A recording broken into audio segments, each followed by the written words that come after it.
میں نے کل بھی کہا تھا ڈائن نہ بنو، ماں بنو، تھانے دار نہ بنو، باپ بنو۔ تو انہوں نے ایسے ہاتھ آگے کیا کہ میں بچوں کو نیچے اتاروں۔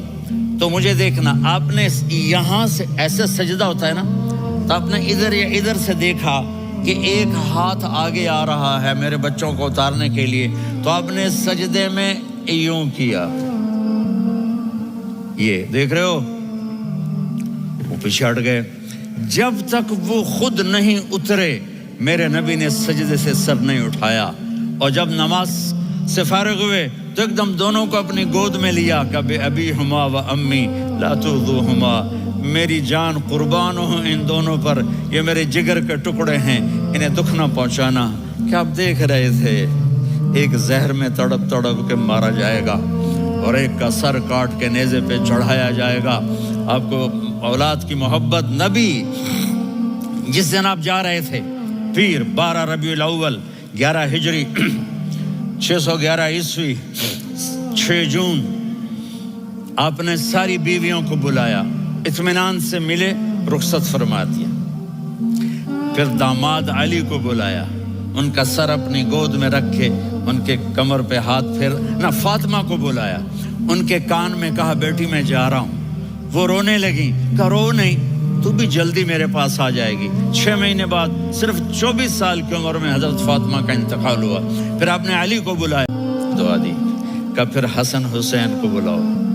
جو آپ نے ان کو یوں لیا، تب کیسے پانی کی طرح آنسو بہنے لگے، اس طرح کہ آپ آگے دیکھ رہے تھے کہ ایک بچے کا سر کٹ کے نیزے پہ چڑھ رہا ہے اور ایک زہر میں تڑپ رہا ہے، لیکن آپ نے تقدیر، اللہ کی تقدیر، آپ کے گھر آباد ہو جائیں گے۔ برداشت کرنا سیکھو، معاف کرنا سیکھو۔ اب آپ کینیڈین ہو یا جہاں سے بھی ہو، اس پاسپورٹ کی عزت کرو، یہاں کے قانون کا احترام کرو، یہاں وائلیشن نہ کرو، جھوٹ نہ بولو، کسی کو دھوکہ نہ دو۔ یہاں کی لڑکیوں سے اس لیے شادی نہ کرو کہ میرے پیپر بن جائیں، قیامت کے دن کالے منہ کے ساتھ اٹھائے جاؤ گے۔ اور جو حکومت تمہارے لیے قانون بناتی ہے اس کو فالو کرو، ٹیکس کی چوری مت کرو۔ یہ گورنمنٹ تم پر لگاتی ہے، ہماری حکومتیں تو لگاتی نہیں ہیں، لیکن یہ حکومت تو تم پہ لگاتی ہے، تو اللہ کے واسطے چور نہ بنو۔ ٹیکس کی چوری بہت بڑی چوری ہے کہ سب آپ کے کاموں کے لیے استعمال ہوتا ہے، تو یہاں کے قانون کو اوروں سے زیادہ اچھی طرح فالو کرو۔ دوسرا، یہاں غیر مسلم رہتے ہیں، سب کو عزت دو، سب کو عزت دو، ان کی خوشی میں ان کو مبارک دو۔